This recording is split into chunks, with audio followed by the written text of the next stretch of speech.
এলো রমজানেরই চাঁদ, এবার দুনিয়াদারি ভোর এলো।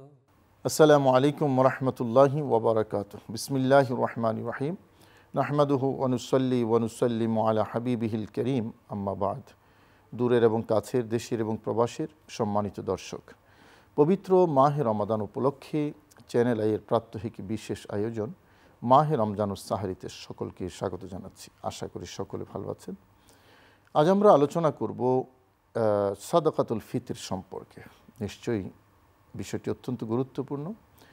আর এ বিষয়ে আলোচনা অংশগ্রহণ করার জন্য আমাদের স্টুডিওতে আমন্ত্রিত হয়ে উপস্থিত হয়েছেন চট্টগ্রাম ফোমরা জামিউল ফাজিল মাদ্রাসার সুযোগ্য আরবি প্রভাষক আল্লামা কুতুবউদ্দিন। আসসালামু আলাইকুম। ওয়ালাইকুম আসসালাম রহমতুল্লাহ। কেমন আছেন? আলহামদুলিল্লাহ ভালো, আপনি ভালো আছেন? আলহামদুলিল্লাহ ভালো আছি। আমরা যেমনটি আপনি শুনছিলেন সাদাকাতুল ফিতর সম্পর্কে আমরা আলোচনা করব। প্রথমে আপনি সাদাকাতুল ফিতর সম্পর্কে বলবেন দর্শক শ্রোতাকে একেবারে সহজ ভাষায়। আলহামদুলিল্লাহ ওয়ালিহি ওয়াসসালাতু ওয়াসসালামু আলা নবিহি ওয়া আলা আলিহি ওয়া আসহাবিহি ওয়া আউলিয়াই উম্মতিহি ওয়া উলামাই মিল্লাতিহি ওয়া আলাইনা মাহুম আজমাইন। বিসমিল্লাহির রহমানির রহিম। খুয মিন আমওয়ালিহিম সাদাকাতান তুতাহহিরুহুম ওয়া তুযাক্কিহিম বিহা। সাদাকাল্লাহুল আলিয়্যুল আযীম ওয়া সাদাকা রাসূলুহুন নবিয়্যুল হাবিবুল করিম। কোনো মানুষ আরেকজন মানুষকে দান করা, এটা সাদকা। সাদকার বিভিন্ন প্রকার আছে। কোনো সাদকা ফরজ, যেমন যাকাত। কোনো সাদকা নফল, নিজের ইচ্ছাধীন করলে সওয়াব, না করলে ক্ষতি নেই।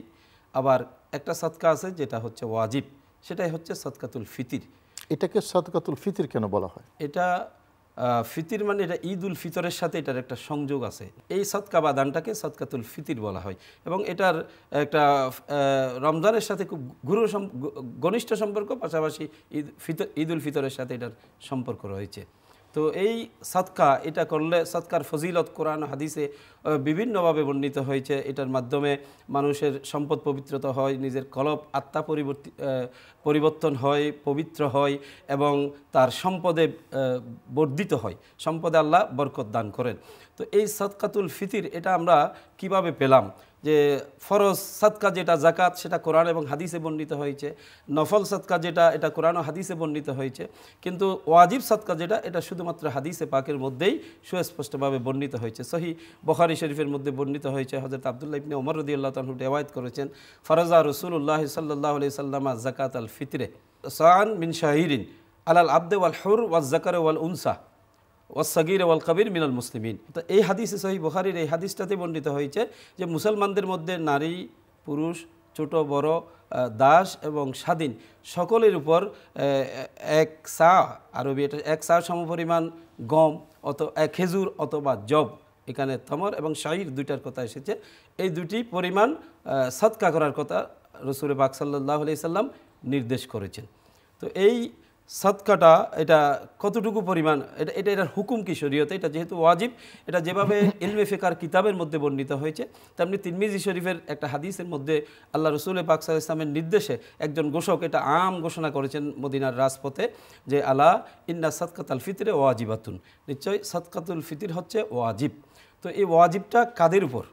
ঈদ উল ফিতরের দিন, যেহেতু এটা ফিতর এই জন্য নাম হচ্ছে, ঈদ উল ফিতরের দিন শবে সাদিকের পরে নিসাব পরিমাণ সম্পদ, 7.5 তোলা স্বর্ণ, 52.5 তোলা রূপা অথবা সমপরিমাণ অর্থ যদি কারো কাছে ঈদ উল ফিতরের দিন জমা থাকে, তার উপর এই ফিতরা দেওয়াটা ওয়াজিব হয়, এটা তাকে দিতেই হবে। তো এটা তাহলে দেখা যাচ্ছে এটা প্রথমত সামর্থ্যবানদের উপরেই এটা ওয়াজিব করা হয়েছে। তবে আমরা আরেকটা হাদিসে দেখি যে এটা এভাবে বর্ণিত হয়েছে যে যাকাতুল ফিতরে আলাল গনিয়ে ওয়াল ফকির, যে এই সাদকাতুল ফিতর এটা গনি এবং ফকির, ধনী এবং দরিদ্র সকলের জন্য।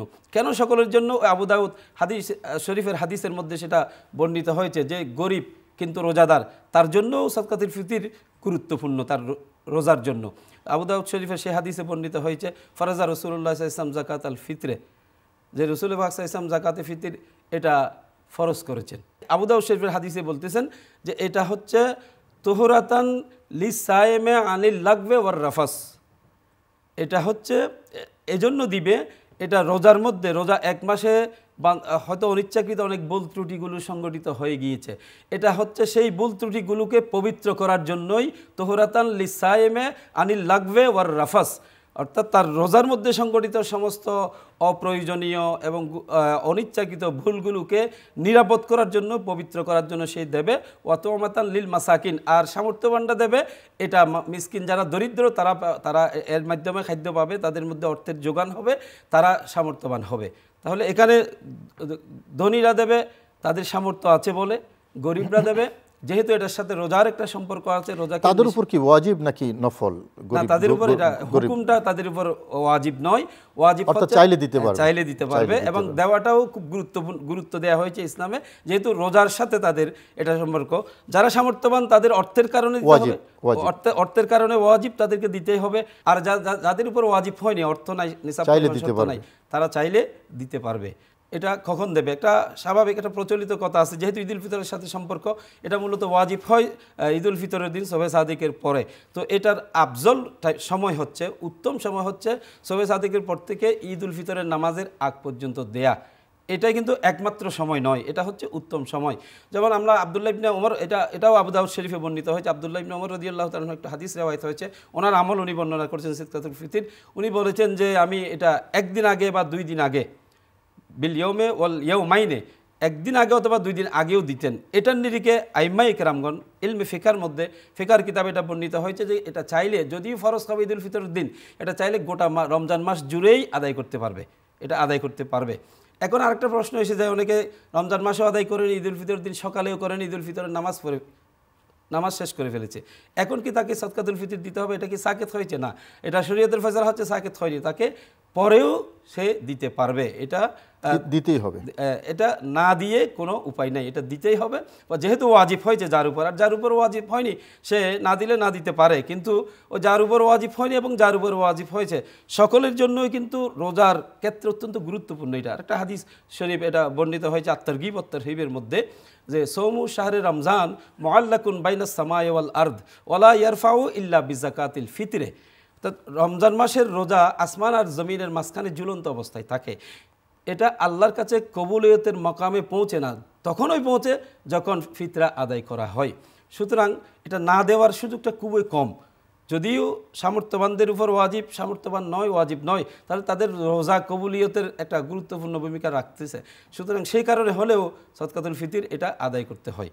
তো এটা কি আমরা যেই জব গম যেগুলা বলেন এটা দিয়ে দেব নাকি আমরা টাকা দিয়ে দেব, কোনটা প্রায়োরিটি? এটা নাসাই শরীফের একটা হাদিসে 4টা দ্রব্য দিয়ে সদকাতুল ফিতর আদায়ের কথা বর্ণিত হয়েছে, যেমন গম, জব, খেজুর, কিশমিশ, এবং আরও কিছু হাদিসে ফনির, আরও এক ধরনের দুধের তৈরি খাদ্য, এগুলো তো আমাদের দেশে কোনোটাই আমাদের প্রধান খাদ্য নয়, এগুলো দিয়েছে। এজন্য ইলমে ফিকার কিতাবে এটা বলা হয়েছে যে এটার মূল্য প্রদান করতে পারবে, এবং ইলমে ফিকার কিতাবে, অনেক কিতাবে ফতোয়া শামির মধ্যে এসেছে এটা আরো দ্রব্য দেওয়ার চেয়ে মূল্য দেওয়াটা আরো আফজল বলা হয়েছে। কেন বলা হয়েছে? এখানে আল্লাহ রসুলের আরেকটা হাদিস বর্ণিত হয়েছে দারি কুতনির মধ্যে, রসুল পাক সাল্লাল্লাহু আলাইহি ওয়াসাল্লাম ঈদের দিন এই সদকাতুল ফিতরকে সামনে রেখে সাহাবাদেরকে উৎসাহিত করেছেন, উজ্জীবিত করেছেন, যে দরিদ্রদের প্রসঙ্গ টেনে, যে আগনুহুম ফি হাযাল ইয়ৌম, যে তোমরা সদকাতুল ফিতরা দিয়ে আজকে যারা ধনী, আজকে যারা দরিদ্র গরিব, যাদের সামর্থ্য আছে তারা আজকে ভালো পোশাক পরেছো, ঘরে ভালো কিছু খাবার দাবারের আয়োজন করেছো, কিন্তু গরিবরা করতে পারছে না, কিন্তু তাদেরকেও আজকে তোমরা ধনী বানিয়ে দাও। আগনুহুম ফি হাযাল ইয়ৌম, তাদেরকেও আজকে ধনী বানিয়ে দাও ফিতর মাধ্যমে। তাহলে আমি যদি তাকে গম দিই, যেটা আমাদের দেশে নাই, তারপর দিলাম, সেই গম নিয়ে সে তো ধনী, আজকের ঈদের আনন্দে সামিল হবার তার কোনো সুযোগই থাকবে না।